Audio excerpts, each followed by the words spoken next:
Well, I think it's easiest just to start with, I mean, whatever yarn and needle, perfect, whatever yarn and needle people have.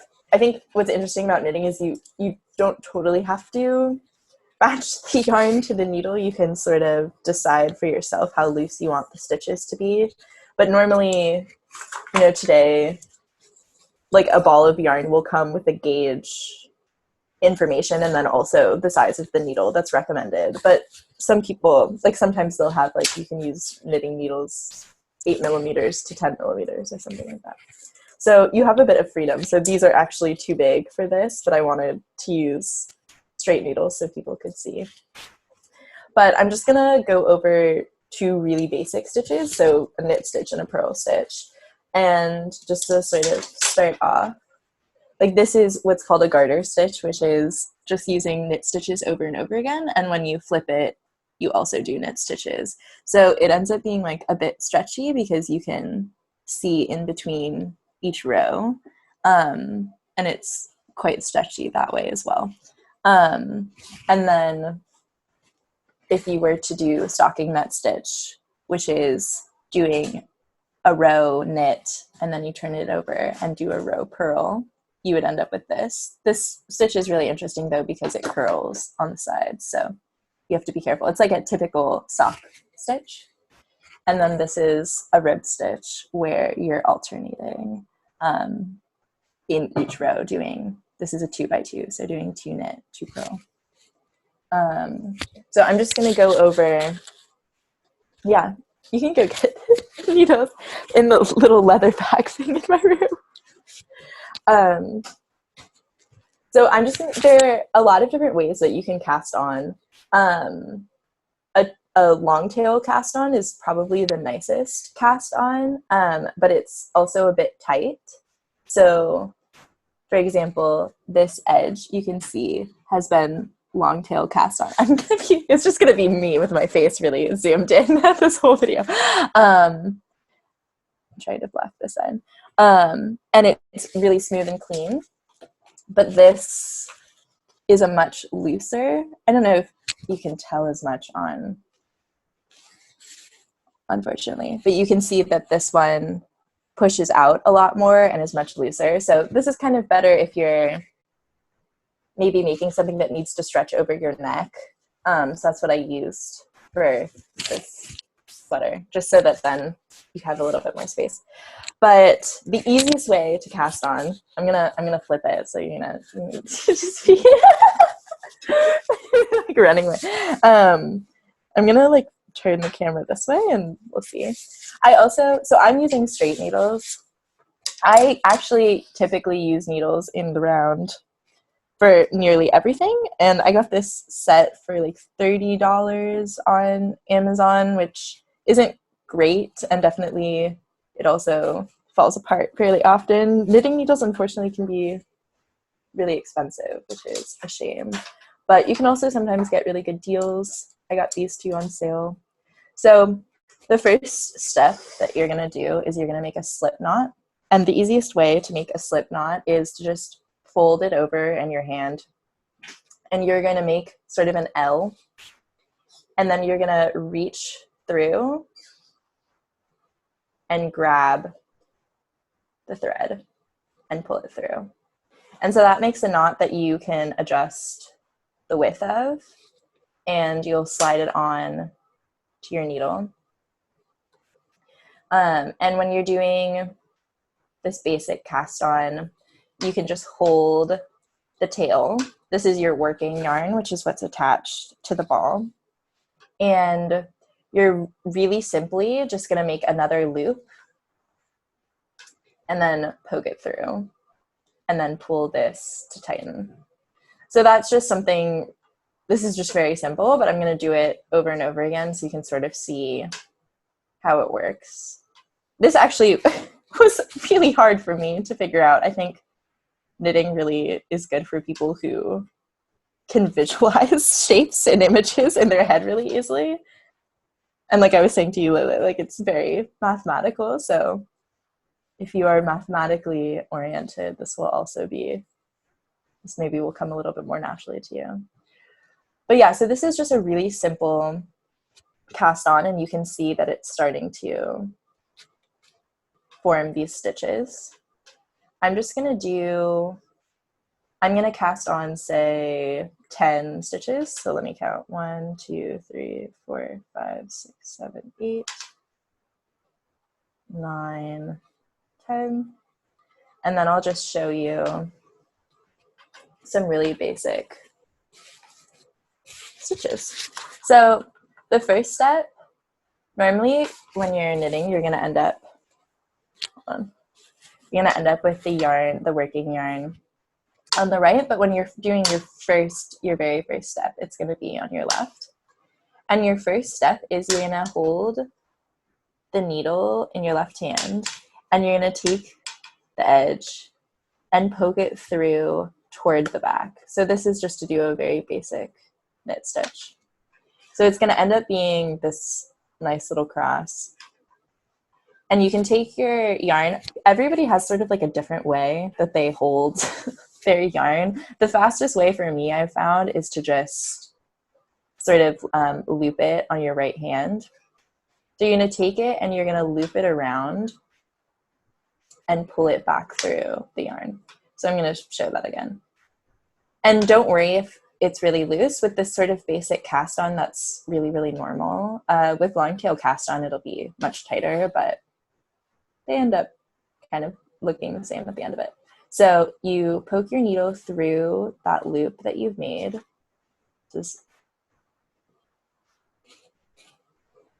And then you take your yarn, you wrap it around going under to over, and you pull it back through that hole that you've made, and then you pull it off the needle. So these are just basic knit stitches. And I'll just knit the whole way through just so people can see. When I first started knitting, I think I held, my yarn keeps getting caught. I'll just put it here. I think I held the working yarn in my left hand. That's a very easy way to hold it, and it helps a lot, I think, when you're first learning. I think there's also, I feel like you see videos of people and they're moving the yarn super quickly and you feel a lot of pressure as a beginner to just sort of instantly be able to speed through, but just take your time. You'll speed up fast enough. I'm just going slowly here so people can really see what I'm doing. So you're just taking it under to over, moving down the line.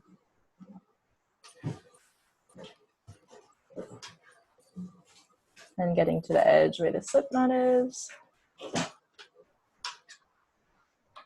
So this is now one knit row. And you'll see it expands a lot, and I'll talk later on too about making gauge swatches or trying to estimate how many stitches you need to make for something. But yeah, so this is just to start a very basic knit row. And you can see on the other side that you actually have the little purl bumps, because basically on the back of a knit row, you're going to have purls, and on the back of a purl row, you're going to have knits. That's why stocking knit, when you're just alternating one side entirely, is just the knit, and then purl on the other side. How's it going? Does it look okay? Yeah, it looks mesmerizing. Good. I'm glad. So now you do a second row. Right. So now it's flipped back over. Your first stitch, again, your working yarn, because I'm not knitting in the round and I'm knitting on straight needles, your first stitch, again, your working yarn is going to be on your left needle. I'm going to keep doing, so I'm going to do Garter Stitch, which is this one that I showed earlier. And is sort of just the most simple steps, I would say. Like, it's probably the best beginner stitch. So again, I'm poking my needle through on the back. I'll flip it around so you can sort of see it, making that X with my needles.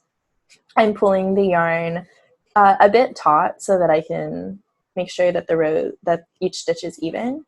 And I'm taking backwards to front, pulling it over, pulling the needle back through so that yarn is pulled through, and then just sliding it off the needle. And so I'm just going to do that over and over again. Yeah, it's fun to see when you watch like YouTube videos of people knitting. Everyone just has a different way of feeding the working yarn. It's just sort of whatever you have a comfort with. Some people, I'm trying to think, some people like to do this and then that. I found that that makes my fingers get very tired, so I just keep it simple. Yeah, at the end of knitting, you'll just have great grip strength. So I'm also, with garter stitch, so you'll see, because I did just a sort of very simple cast on, it's gonna look a little loose for the first bit. It gets better as you go, as you can see from this. But that first bit is just gonna be a bit loose, and then you'll be able to keep going. So there's something called a selvage edge. You sort of have it with sewing as well. And when you do a basic garter stitch and you're just switching back and forth, you end up with sort of these like knotted bumps, like these purl bumps. Wow, there's just like cat hair in all of my yarn. Very classic.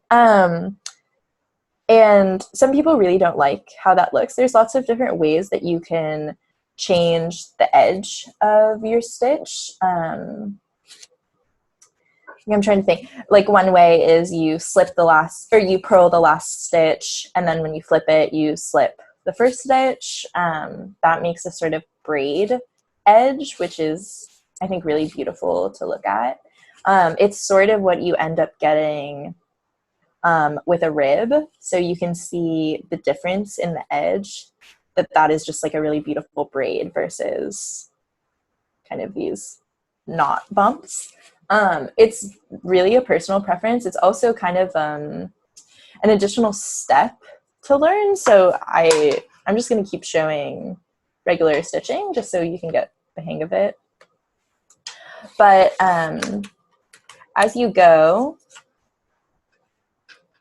hopefully it'll start to feel a little bit more natural. And you'll be able to continue. I'm going to switch now after this row to purling, which is really just a knit stitch in reverse. And learning those two stitches are what will allow you to make a rib stitch, which is a really, really common, well, it's a great stitch for everything. Like, it's perfect for sweaters. It makes nice scarves. It's super stretchy, so basically what happens is, in the same way that stocking net curls the edges, the part where you have the knit stitch, meaning the purl stitch, it pops it out basically. So it's super textured and fluffy, which is like really nice and warm. It's great for beanies too. So I have just a very basic set going. I'm going to switch now and I'll show you what purling looks like. So in making a knit stitch, you push through the loop to the back. When purling, you keep your yarn in front as opposed to the back. You move your yarn to the front and you poke the needle through, but it's moving backwards to forwards. And so you're doing the same thing, wrapping the yarn around and pulling it through and then off the needle. But the yarn always stays in front, pulling it through, moving backward to front, pulling the yarn over, slipping the yarn off. It's so funny to do this around a computer. But so you'll see, because I'm just purling,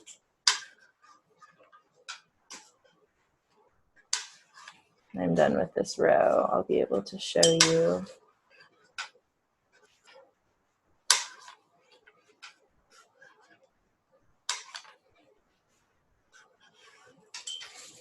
That it actually really just looks exactly the same as the knit stitch, because the garter is just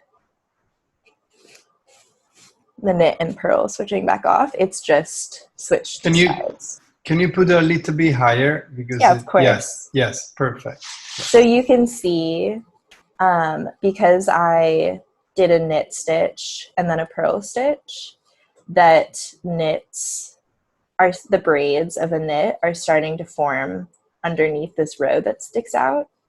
And so basically what I've started doing by doing a knit and then a purl is to do stocking knit. So I'm going to show that next. And the only difference with stocking knit really is that you're following along so that you're making sure you're always knitting one side and always purling the reverse side. So it's only slightly harder than garter in that you're just keeping in mind what side you're on.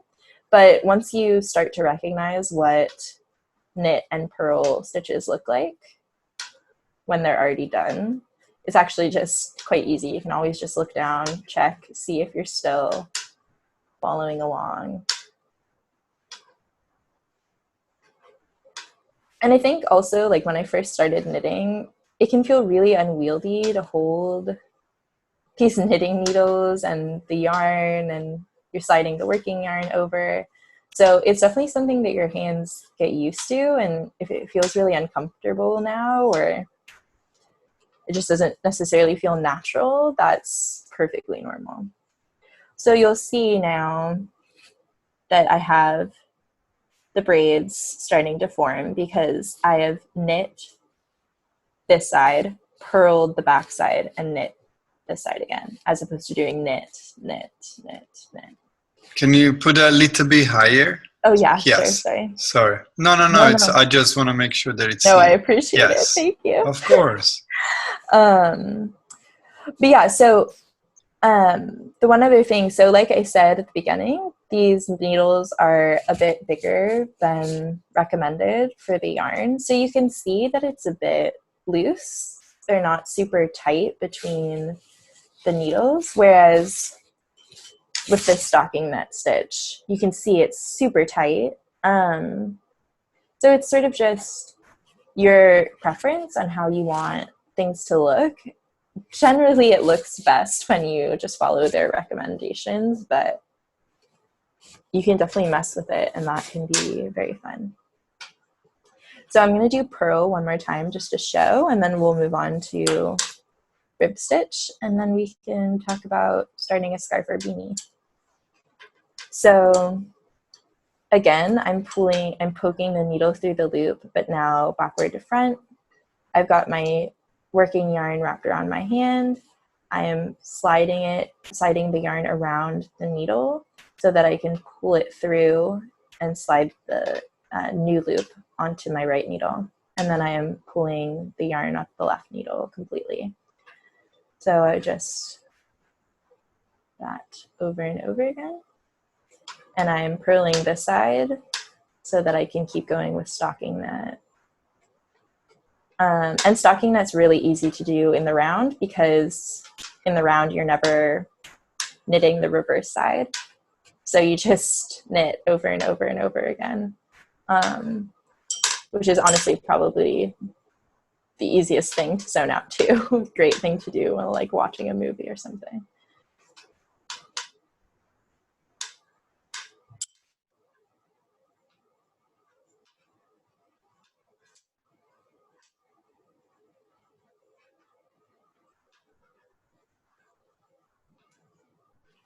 Yeah, so now you can see this side has all purl stitches, and this side has all knit stitches with the braids. So now we can talk about ribbing, which is only incrementally harder. The only thing that's different is you're doing both knitting and purling on the same row. So I did 10. So here's where the math comes in. If you're doing a 2x2 rib, if you knit 2, purl 2, knit 2, purl 2, knit 2, what I'll end up with is a perfectly symmetrical, even, I'll have knits on either ends. So the way to think about this, and this is like a note that I have on my phone that I'm constantly having to reference again because I'm just like not mathematically oriented, is if you do a 2x2, you know you're going to have a set of 4. And all you're going to do is just to determine your number of stitches is it has to be a multiple of 4 and then you add 2. And that's just a trick for it to be even. If you're knitting in the round, you actually want it to just be a multiple of 4 because if you end knit on knit and then you start your round, you'll have 2 knits in a row. That might have been a little confusing because I haven't talked about in the round yet, but just something to keep in mind. But so I chose 10 so that it would be symmetrical. So I'm going to start with 2 knit stitches. So I'm poking front to back, pulling the yarn through and over. So I've just knit 2. I'm now going to take the yarn that I have in the back and I'm going to pull it to the front of the needle and I'm going to purl 2. So I'm poking back to front, putting the yarn over the needle, sliding it through.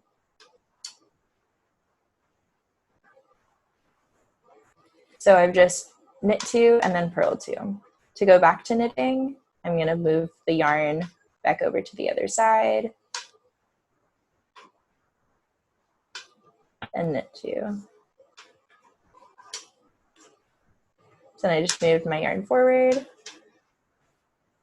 purl 2,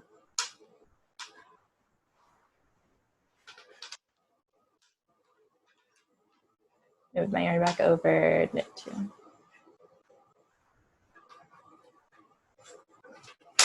So you'll see now that the knit stitch has continued for these rows, but then these rows I have these 2 little purl bumps sticking out, and that's what's going to start to make it really squishy. So because I'm not knitting in the round and I'm now on the other side, I have to reverse my pattern. I can see that my purl bumps are here, my knit bumps are there. So now I have to purl, knit, purl, knit, purl. So that's the only thing to keep in mind. What you're going to do is every time you switch, so right side, knit, purl, knit, and then switch to the reverse side, do the opposite. So I start with my yarn in front, wrap my yarn around, purl these 2, and then switch to knit.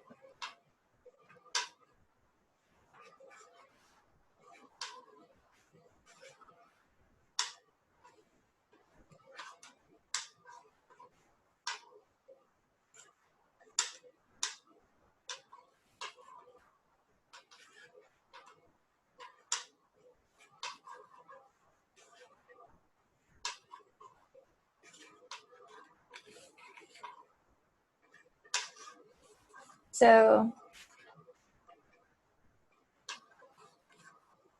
I think once you've sort of mastered these steps and you can start to see the difference between those rows, and that's what will lead to this essentially. Once you've sort of mastered those stitches, you have 2 really good bases. To continue on, I'm going to flip the camera back around. You have 2 really good bases to start with for any project. Basically, the other thing to think about when you're about to start any sort of project is to look at what So this has a gauge written on it, and it tells me basically how many stitches it takes to cover, they're usually 4 by 4 inches, how many stitches it takes to cover 4 inches wide versus 4 inches tall. And that would help me know, say, if I want to make a size large sweater, I know, okay, if I want it to be 24 inches wide, I know I can calculate how many stitches I'm going to need for each point. If you just want to make a scarf, which is the first thing I ever knit and probably the best way to start, you can sort of just calculate. So this says it takes 12 stitches to make 4 inches wide. If I want the scarf to be, say, 8 inches, then you just double it and then continue on from there. Doing a rib scarf, because it pokes out, it's going to end up being a bit smaller. But I did make, so just a garter stitch example of like maybe a sample scarf length. And it's quite easy to just produce something that's nice, stretchy, good, comfy, pretty quickly. You can usually, I mean, you'll be able to start whipping out a scarf very, very quickly after not even too long, I think, which is what's really exciting about knitting. But so the last thing I'm going to show you, and I'll turn the camera back around, is how to cast off. So whenever you're done with a project, you've cast on, which is how you even got the stitches onto your needle. But you want to bind off so that it looks nice, covered, you know that nothing's going to unravel. And then the only other things to think about going forward in projects, if you want to continue, is learning increases and decreases. And you can learn all sorts of decorative stitches too, but these are sort of just the basic steps. Increasing and decreasing, there's so many ways to do it, and it's a little bit harder, but that's how you can start doing things like sweaters and beanies. But I can also explain the start of a beanie if we end up having enough time, but we'll see. I'll show casting off. Casting off is, I think, really satisfying. All you do to start is you're going to do a normal, it doesn't matter what pattern you were doing. You knit the first stitch. You wrap it around, you poke the needle backward to front, pull the needle off. You knit the next one.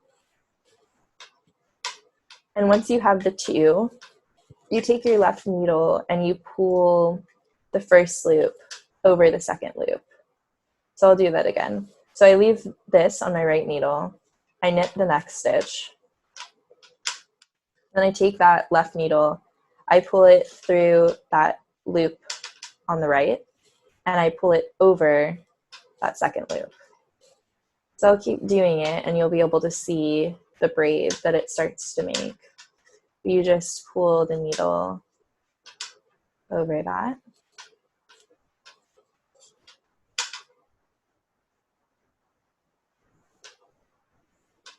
We'll see if you can start to see. I don't know if that, I'll just finish and we'll be able to see it.